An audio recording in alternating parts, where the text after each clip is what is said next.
everybody, and welcome to another episode of Too Weird Didn't Watch, the show where we make fun of movies that we have not seen, based on nothing but their weird descriptions. I'm Brantley. And I am Albert, and we are kicking things off today with Tentacles from 1977. The 70s were a good era for this kind of schlock, Brantley. I know we've remarked on that in the past, but if you go back and watch some of these movies, even the bad ones, at least they look good. There's something about that filmy look that 90% of the time looks better than hides digital. A lot of sins.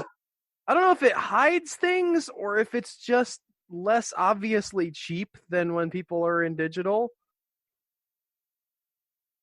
You have practical, your effects, they're practical, and that tends to look better than cheap special, like CGI. Yeah, even the really bad puppets have a certain amount of charm. I watched God Monster of Indian Flats recently with the riff tracks stuff enabled. And by the way, even without riff tracks, that movie is surreal. I cannot begin to describe that film other than, well, no, like the actual God Monster thing of the title is almost incidental. Like it just shows up for almost no reason. And then also there's people who are trying to buy oil rights to some land. And one guy shoots somebody's dog in the town and they have a funeral for the dog. And then they put the guy in jail for shooting the dog and they're going to lynch him. I mean, it was an accident. And he apologizes and even goes to the funeral. He's like, he was trick shooting or something, and the shot ricocheted and hit the dog. It doesn't. I'm not going to explain this because it doesn't make any sense. We're talking about Tentacles from 1977. Several people disappear from and at the sea. I don't know if you needed the at, Brent. I get it. You could just say from the sea means they're out there. At the sea makes me think they're on the beach. Okay. Yeah, I guess that makes sense. Does it? I mean, it makes sense if it's a tentacle-y thing, and it's giant tentacles that could reach out and grab people. Okay. Their bodies are found gnawed to the skeleton. Even the marrow is missing. The scientists have no idea which animal could do such things. Maybe multiple animals. Like your sharks eat the big chunks of meat, and that drifts down, and then you get your smaller fish that go into there and eat all the marrow. I like the idea of the scientist brainstorming session. Like, all right, now, which animal could do this? Beluga whale. No, Jim, that's silly. I think it's probably a giraffe. That's not even the ocean, Bill. What about the narwhals? You know, statistically speaking, the ants outnumber humans 1 billion to 1. Oh, I'm sorry. It apparently has the horrific phobia of being eaten alive by ants. I should not have brought that up. Suspect that the company which builds a tunnel beneath the bay might have poisoned the environment and caused an octopus to mutate to giant dimensions. Octopi, well known for their marrow-sucking habits. Are they? I legitimately don't know. Maybe they do. Most of them eat crab, so... But don't they suck the meat of the crab out from the hard shell? They break the hard shell open. Right, so maybe all of these bones have been broken open and had their marrow sucked out from the, middles. I could buy that. Fair enough. This guy's just massive jump to being like, all right, there's a company building a tunnel beneath the bay. I'm gonna guess just that they might have poisoned the environment. I like that it doesn't even say they're drilling for something. They're just making a tunnel. It's clearly toxins. They might have poisoned something, and then that might have caused the creature to mutate to giant proportions, and that creature that mutated to giant proportions might have been an octopus. And because the movie's called Tentacles, all of that is actually true. Yeah. Just at the same time, a great sailing regatta with many children is started. Among them, Turner's nephew, Tommy. What's a regatta? I think it's a bunch of boats together. Okay. I will look this up for you, Brentley, because I do not have a strong feeling. A sporting event consisting of a series of boat or yacht races. Okay. But for kids, Regatta Junior. Turner's nephew's among them. I know they're not, but it sounds like they're sacrificing the kids. I was going to point out that it's possible that Turner might have a thought of closing this down, and I was trying to think if there was any government officials that might oppose that notion, like the I don't know, the tax collector or the county commissioner or somebody like that. Oh, clearly the DA. Yeah, no, you're right. The district attorney. Those are the only ones that I it think could of be. no one else. And the aquatic monster at sea, when there's a financially beneficial event going on, can't think of anybody else. Maybe the governor. Has it ever been the governor? It must have been at some point, right? Maybe we haven't covered it, and the governor did show up for Evolution, the movie. Oh, okay. Anyway, next up we have Empire of the Ants from 1977. A heavenly paradise becomes a hellish nightmare when a toxic spill turns harmless ants into gigantic rampaging monsters. You say harmless. As we've discussed this episode and previous episode, ants on their own at their regular size are pretty horrifying. Especially when you like the freaky ones, like the trapdoor ants or the bullet ant.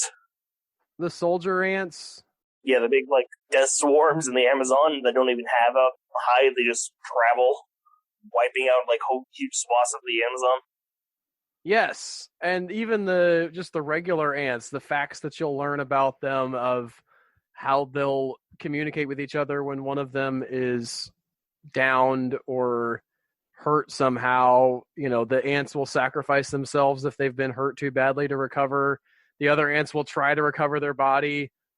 The wars that they fight, it's just amazing and wild. Also, a fun fact, last I read, this might be out of date now, but ants are the only non-human species to show active teaching, where if an ant's struggling to learn a path, it will touch the other ant, and that ant will wait until that one figures it out. Interesting. There is, by the way, also a 1991 science fiction novel which has the same title as this movie, not based on or related to in any other way except for that it also involves ants. I have tried many times to read this novel because I have it in my possession, but it is very badly translated or badly written. I can't tell which one, but it's sort of clunky. But it has a very interesting ant protagonist subplot that is going on, where it follows along with the ants, and it's actually very scientifically well researched, talking about how the ants would tell time based on temperature changes and the hierarchy of the hive and how they would use scents to hide themselves. It's fascinating, but also unreadable. And that was what drew me to pick this movie title to begin with. So there's also, back in the 50s, you may not have heard of a little B movie about giant ants called Them. I have heard of that one. My go-to, as far as 1970s ant movies where the ants don't get bigger, my go-to, and I may have mentioned it on this show before, is Phase 4. Where they were building the things in the desert? Yes, and they're reflective. The ants build these giant structures, giant for ants anyway, to reflect light at things that they want gone and essentially build giant magnifying glasses to burn things up. I haven't seen it, but you have talked about it before. Okay. Well, let's talk about Empire of the Ants from 1977. I've digressed enough. We've digressed enough. They've got giant ants.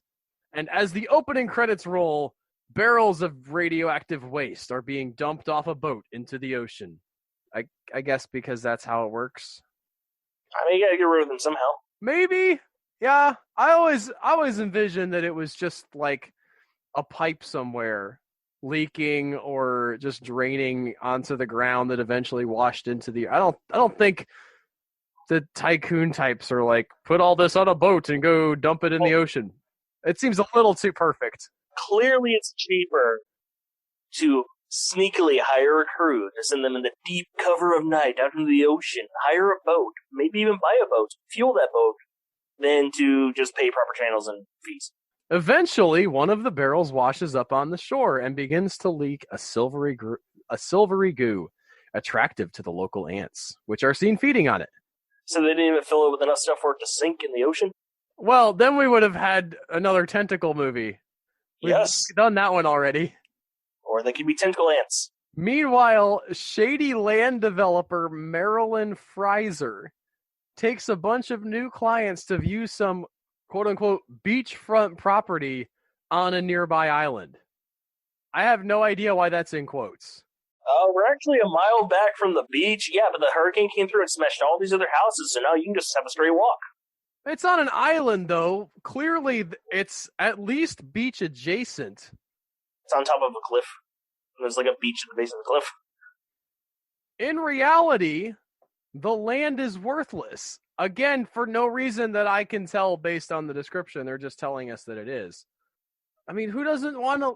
Like, these guys are clearly interested in buying it. If you can sell something to people, it is not worthless. I mean, we're assuming it's a tropical island. Maybe it's up, like, around Greenland where it's just cold. Maybe. I guess. It's... I mean, ants, right? Ants don't live in the super, super cold weather, I don't think. Not many of them. Not many. I don't know exactly. Not an expert on ants. Anyway, the trip is cut short by the group stumbling upon the lair of large ants. The ants destroy their boat and chase the group through the woods. I'm imagining this with like the technology for the ants that they used in Honey, I Shrunk the Kids. They've got like an ant head on the end of a stick or something. Yeah. I was picturing like shots where you just see like the top of the body and the head's like wiggling back and forth, and you see the arms come back on, but it's very clearly just on a dolly track. Yeah. And to be clear, the one in Honey, I Shrunk the Kids is pretty good. That's right.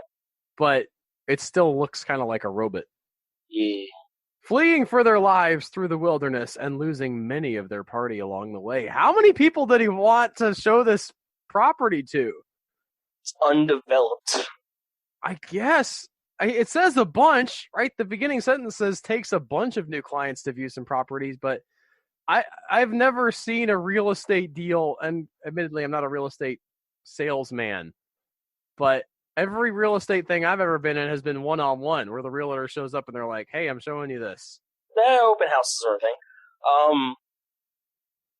I'm thinking like 2 to 4 families and then like one person on their own, maybe 2 people on their own. Okay. Or like a rich, snobby guy who's clearly the jerk to be killed off for the movie. And you got the annoying kids that maybe redeem themselves later on, maybe they don't. They should be brought along for the real estate discussion. But whatever. They couldn't get a babysitter. Young couple who's kind of annoying because they're just starting their life and it's just like, get over it already. The remaining survivors eventually discover the local island town. Which, again, I'm trying to picture why this land is worthless. Unless it's literally not his to sell. I mean, granted, there are giant rampaging ants. So that makes it worthless. But, like, this guy doesn't know about these things. So he's supposed to be a swindler. How is this a swindle? It seems like a nice place aside from the giant ants. There's a local island town. There is beachfront property. But their safety is short-lived when they realize that not only are there large ants feeding on the sugar at the local sugar factory, but that they are doing so at the invitation of the humans. Aw. I know. That's a cool twist. That's like weirdly wholesome. Almost. Let me read the final sentence because it becomes less wholesome. Might even become creepy for you, Brantley. The queen ant, using pheromones, has the entire town completely under her control. It's like Ant Lovecraft. Yeah. I'm 100% on board. I think that's really cool. I don't want to get into the science of it, because obviously that probably wouldn't work, but the idea of... we have giant ants, and it doesn't work anyways. Moving on. Yes, the idea of this whole town being kind of hypnotized zombie-like by the pheromones of this ant, but sort of maybe they're able to put on some kind of a, like, hey, come on in, friend. I got something to show you. And trying to get these guys under the influence of the pheromones. Probably you have to get to a certain point to start being influenced by them, I would assume. Maybe or it's else just like a blood concentrate level, so the longer you're in the town, the more it accumulates in your body. Maybe. I was thinking if they got a certain member of the party here into contact with the Queen Ant, then they would be turned and be treacherous towards the other members of the party. That doesn't really work as well if it's a time dilation thing, but you might be right. I think it's an interesting dramatic device if all of a sudden the person is absolutely convinced that worshiping the ants is the right thing to do, and they're trying to fool the other people into coming in and having their minds warped or washed as well. If that's not what this is about, we should write that story. That's creepy. Finally, for this episode, we have Creature from Black Lake. So not a lagoon, though. No. Okay, so I want to dissuade you. I know you heard Creature from and you thought Fishman. No, I heard Creature from Black and then a body of water. Yeah, this is Bigfoot Man. After hearing a lecture on unknown humanoid creatures such as Bigfoot and the folk monster, 2 college students decide to spend their breaks pursuing the story and journey to the Louisiana-Arkansas border. They're going into those land sharks. Oh, right, from the Arkansas women's prison massacre? Sir. Oh, right, yes. Obviously. What's the folk monster, do you think? Probably a man-ape, like the skunk ape, whatever that one in Louisiana is. It's specific to Arkansas. And during the early 70s, the creature was accused of attacking a local family. Initial sightings of the creature were concentrated in the Jonesville Boggy Creek area, where it was blamed for the destruction of local livestock. I think I've seen a movie called The Beast of Boggy Creek. Legend of Boggy Creek. That one. And there's the famous MST3K and riff tracks of Boggy Creek 2 and The Legend Continues. I don't know if I've seen that one. It's not good. These 2 guys decide to pursue this story at the Louisiana-Arkansas border. There they begin interviewing witnesses, ranging from a family that suffered a car crash when the creature menaced them on the roads to a backwoods fisherman whose friend was pulled out of a boat and killed. So either it swims, so it's semi-aquatic, which would be fun, or they were just docked right by the edge of the woods. I mean, a lot of times if you're fishing, you're not fishing out in the middle of the lake. Yeah, that's fair. So maybe he has really long arms. Eventually, the creature begins stalking them, which leads to a confrontation in the dark of the swamps at night. I mean, that's kind of spooky. Yeah, I actually, from all of the reports that I got looking up descriptions for this movie, heard that it was pretty good. Pretty spooky. There was one complaint. This guy came up and he was like, they found that Bigfoot thing way too fast. Let me tell you, I've been looking for Bigfoot for a long time and it ain't that easy. I thought, yeah, there might be a reason why you've had less success than they. Well, then he should hate all of his movies then. I guess. Any movie where they find Bigfoot, he should hate. Maybe if they showed more legwork. I think his issue was they just asked 2 or 3 people, where's this Bigfoot thing? And they were like, over there. And then they went and found him. The end. They make 4 movies before this just about looking for the Bigfoot. And then this one. It's 10 seasons on the History Channel, I'm sure. It's Finding Bigfoot. There are 9 seasons. I think it's probably incorrectly named. It's Finding, not How We Found. It's fine. If I was spent 9 seasons of television finding anything, I would be embarrassed for myself. Season 12, episode 2. I don't know. They have season 12, even though it says there's 9 seasons. Season 12, episode 2 is titled The 100th Episode. As if to smash your face in the fact that they conned you into watching 100 episodes of a show called Finding Bigfoot, where they do not, in fact, find Bigfoot. Yeah, man. See, they go and they interview people. They go to town meetings where people are like, we saw the Bigfoot. They find signs. They go out in the woods with their, like, night vision GoPros, and they hear screaming off the difference. They're like, well, we found sounds, but we did not find it this time. Maybe next time. That is basically every episode of that show. They found a hair. What could the hair be? We'll send it off to the lab. Anyway, we don't have time to wait to get it back. Tune in next time. These guys must hate this movie. They found Bigfoot right away. They need to rewatch the Lost Coast tapes. What's That's that? Fun. That is a found footage movie where this man claims to have found the body of or to have killed a Bigfoot. And this guy who runs one of those, like mystery ghost hunt type shows, agrees to go interview him with the body. He pays him some exorbitant fun for it.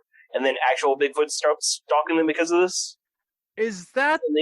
Isn't there another found footage movie that has exactly the same premise with Bigfoot and everything? Another one where they hit Bigfoot with their car and then start stalking them. There was like a Sci-Fi Channel Bigfoot Week that I watched forever back then. All these 3 found footage ones. Holy cow!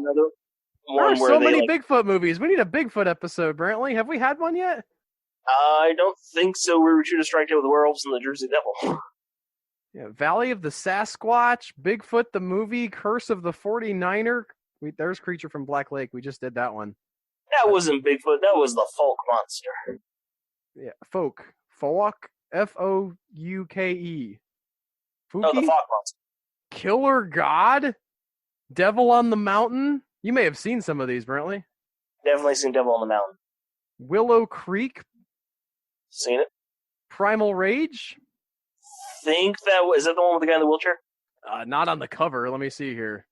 No, they're just lost in the woods and Bigfoot comes and get them. This is the one where their plane went down and they had to go get the guy's daughter's plane. That one was fun. The one I'm describing. Yeah? Because it turns out the plane went down on the Bigfoot. They're not being pursued by Bigfoot, but a ghost of a Bigfoot. You got Spoilers to that movie I don't remember the title of. The plane hit Bigfoot? This plane went down and they went out. It was this rich guy's daughter was on the plane. He goes out with this team to go find him and this briefcase of something. And they find out, and then they get hunted by Bigfoot while they're out there. And it turns out the plane just came down on top of Bigfoot. That is wild. Yep. And that is all we have for today. Thank you so much, everybody, for listening. I hope that you enjoyed it. If you did, you should... Yeah, I don't know how to talk anymore. I'm not going to do an outro. You know what to do. Have a great day. Bye, guys. Bye.